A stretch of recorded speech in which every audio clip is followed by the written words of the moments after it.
अवधूत चिंतन श्री गुरुदेव दत्त. श्री स्वामी समर्थ. जय जय श्री स्वामी समर्थ. तर भक्तांनो, स्वामी चिंतन या चॅनलकडून तुम्हा सर्वांना होळीच्या हार्दिक शुभेच्छा. नमस्कार मित्रांनो, स्वामी चिंतनमध्ये आपले स्वागत आहे. तर उद्या होळी आणि हुताशनी पौर्णिमा आहे. शास्त्रात या दिवसाला अत्यंत महत्त्व दिले गेले आहे. या शुभ मुहूर्तावर आपल्या घराच्या मुख्य उंबरठ्यावर एक विशेष दिवा लावल्याने माता लक्ष्मी प्रसन्न होते आणि घरातील सर्व नकारात्मक ऊर्जा निघून जाते. या व्हिडिओमध्ये आपण पाहणार आहोत दिवा कसा लावावा, दिव्यामध्ये कोणती विशेष वस्तू टाकावी, होळीच्या दिवशी कोणत्या चुक्या टाळाव्यात, नवविवाहित स्त्रियांनी कोणती काळजी घ्यावी. संपूर्ण माहितीसाठी व्हिडिओ शेवटपर्यंत नक्की पहा. माहिती आवडल्यास लाईक, शेअर, सबस्क्राईब करा. तर नमस्कार भाविकांनो, उद्या होळीचा अत्यंत पावन उत्सव आहे. या दिवशी केवळ रंगाची उधळण नसते, तर आध्यात्मिक दृष्टिकोनातून हा दिवस अत्यंत शुभ मानला जातो. वाईटावर चांगल्याचा विजयाचं प्रतीक आहे. उद्या हुताशनी पौर्णिमा. हुताशनी पौर्णिमेच्या दिवशी माता लक्ष्मीचा पृथ्वीवर संचार असतो. जिथे प्रकाश, मांगल्य आणि स्वच्छता असते, तिथे लक्ष्मी कायमस्वरूपी निवास करते. तर भक्तांनो, अशा या होळीच्या दिवशी तुम्हाला माझ्याकडून खूप खूप शुभेच्छा. आजच्या या विशेष भागात मी तुम्हाला असा एक उपाय सांगणार आहे, जो वर्षातून फक्त एकदाच म्हणजेच होळीच्या दिवशी करायचा असतो. हा उपाय केल्याने तुमच्या घरातील दारिद्र्य, कटकटी, इडापिडा कायमची नष्ट होईल. तर खाली दिलेले सर्व उपाय आपल्याला होळीच्या दिवशी, होळीच्या पावन पर्वावर करायचे आहेत. होळीच्या दिवशी सकाळी लवकर उठण्याचे विशेष महत्त्व आहे. सकाळी लवकर उठून घराची स्वच्छता केल्यावर आपल्याला मुख्य दरवाजाच्या उंबरठ्यावर एक दिवा लावायचा आहे. हा दिवा का लावायचा? कारण होळीच्या अग्नीमध्ये आपण आपल्या मनातील वाईट विचार आणि घरातील नकारात्मकता अर्पण करत असतो. हा दिवा आपल्या आयुष्यात नवीन प्रकाशाची वाट घेऊन येतो. तुमच्या कामात अडथळे येत असतील, घरात सतत कुणीतरी आजारी असेल किंवा आर्थिक चणचण भासत असेल, तर हा उपाय 100% फलदायी ठरतो. आता आपण पाहूया की हा दिवा कसा लावायचा किंवा कसा तयार करायचा. हा उपाय स्त्री किंवा पुरुष कोणीही करू शकतो. दिवा निवडणे: तुम्ही मातीची पंती घेऊ शकतात किंवा गव्हाच्या पिठाच्या कणकेचा दिवा बनवू शकतात. कणकेचा दिवा बनवताना त्यात मीठ टाकू नका. दिवा थोडा मोठा असावा, जेणेकरून तो जास्त वेळ तेवत राहील.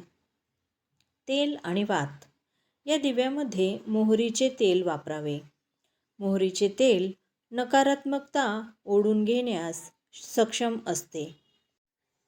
मोहरीचे तेल नसल्यास तुम्ही त्याऐवजी तिळाचे तेलही वापरू शकतात. विशेष वस्तू: या दिव्यात तुम्हाला 2 ते 3 काळे तीळ टाकायचे आहेत. त्यात एक बत्तासा म्हणजे साखरेचा पांढरा खडा टाकायचा आहे. जर बत्तासा नसेल तर थोडी साखर टाका. सोबतच चिमूटभर कुंकू अर्पण करा. तुम्ही तयार केलेला हा दिवा प्रथम देवापुढे ठेवून प्रज्वलित करावा. देवाला नमस्कार करून आपल्या मनातील इच्छा बोलावी. त्यानंतर हा दिवा घराच्या मुख्य दरवाजाच्या बाहेर डाव्या किंवा उजव्या बाजूला सुरक्षित कोपऱ्यात ठेवावा.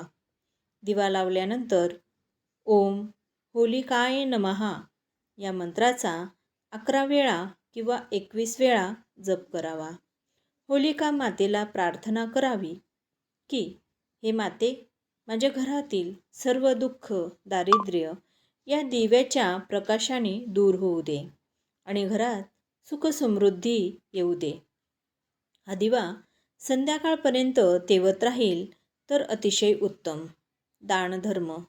पौर्णिमेचा दिवस असल्याने गरजू लोकांना अन्न किंवा वस्त्रांचे दान नक्की करा.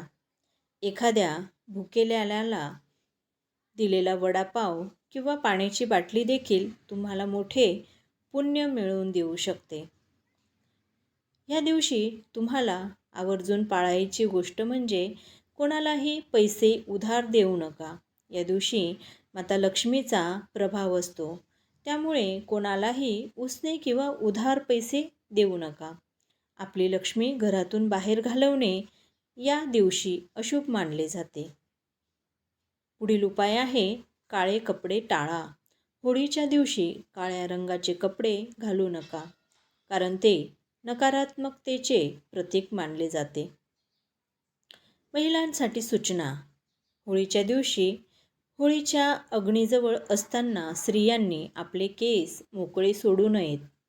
केस बांधलेले असणे हे सौभाग्याचे लक्षण आणि शिस्तीचे लक्षण मानले जाते. नवविवाहित वधू ज्या मुलींचे लग्न झाले आहे आणि त्यांची ही पहिलीच होळी आहे, त्यांनी होळीचा अग्नी पाहू नये असे शास्त्र सांगते. त्यामुळे त्यांच्या वैवाहिक जीवनात अडथळे येऊ शकतात अशी मान्यता आहे. भाविकांनो, होळी हा सण आपल्याला जुन्या वाईट गोष्टी सोडून नवीन आनंदी जीवनाची सुरुवात करण्याची संधी देतो. संध्याकाळी जेव्हा तुम्ही होळी पेटवाल, तेव्हा सकाळी लावलेल्या दिव्याचे विसर्जन त्या होळीच्या अग्नीमध्ये करा. हा छोटासा वाटणारा उपाय तुमच्या आयुष्यात मोठे सकारात्मक बदल घडवून आणेल. आजची ही माहिती तुम्हाला कशी वाटली कमेंट करून नक्की सांगा. हा व्हिडिओ तुमच्या नातेवाईकांना आणि मित्रांना शेअर करा, जेणेकरून त्यांनाही याचा लाभ घेता येईल. स्वामी चिंतन या चॅनलला सबस्क्राईब करायला विसरू नका. सर्वांना होळीच्या पुन्हा एकदा हार्दिक शुभेच्छा. श्री स्वामी समर्थ. जय जय श्री स्वामी समर्थ.